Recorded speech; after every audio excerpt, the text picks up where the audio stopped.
culture. Jem Roberts is a spokesman for the Institute for Alcohol Studies. Thank you for joining me this evening. It is true, isn't it, that even 1 pint impairs people's judgment, but nonetheless we're hearing from a pub owner there who's saying, look, these very small amounts of alcohol are nonetheless what are sometimes keeping pubs alive, especially pubs that are closing at one, at the rate of one a week. Jem, do you have sympathy for them? Lots of sympathy for pubs closing, yeah. I don't think it would be fair to say that it's because of lowering the drink driving limit. I mean, Scotland, as we will, I assume, talk about, lowered their limit in 2014. I know you spoke about it earlier, and they saw very, very little impact on rural pubs. And actually, the Scottish Licensed Trade Association. But they also saw a very small impact on the number of accidents that happened. So actually, was the targeting working? It may not have closed the pubs, but did it actually save lives? Sure, let me get to that in a second. Just in terms of pubs, though, it's important to go ahead. Focus on what Jerry said as well. Which, yes. And it's something that the Scottish Licensed Trade Association mentioned, which is that there are way more and bigger issues with pubs than the drink drive limit. So business rates being an obvious one that people are talking about a lot at the moment, but also the very, very low cost of alcohol in supermarkets. That's the thing that publicans say is the biggest challenge to their business. And I get that, really cheap alcohol.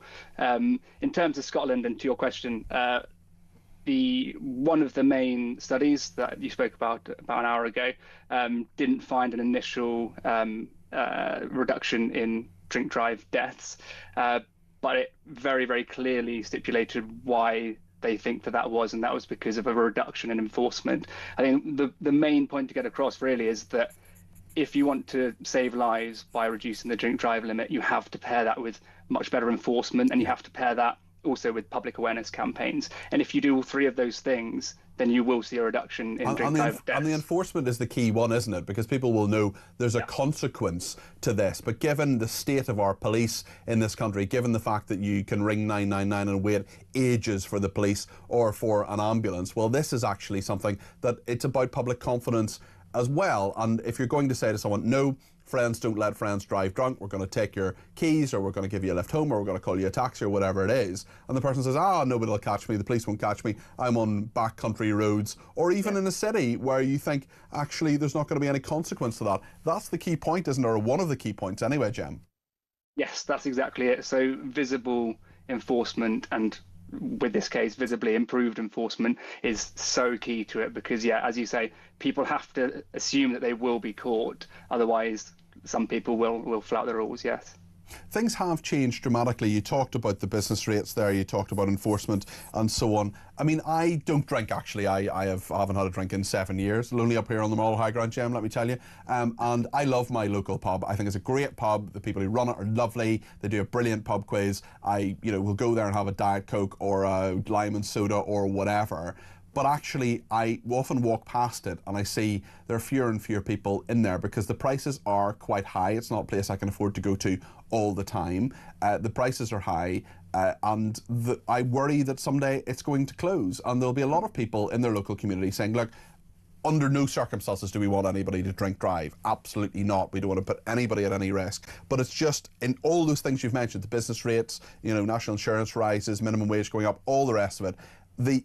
It's just another thing, isn't it? It's just another thing. Yeah, I mean, somebody from Break was on your show earlier, and I think they made a really powerful point that this is about road safety.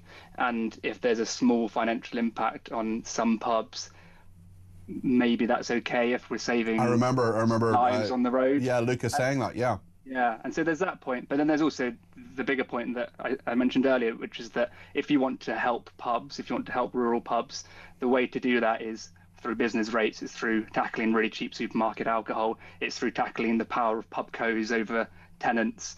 It's not about drink driving, really. Yeah, okay.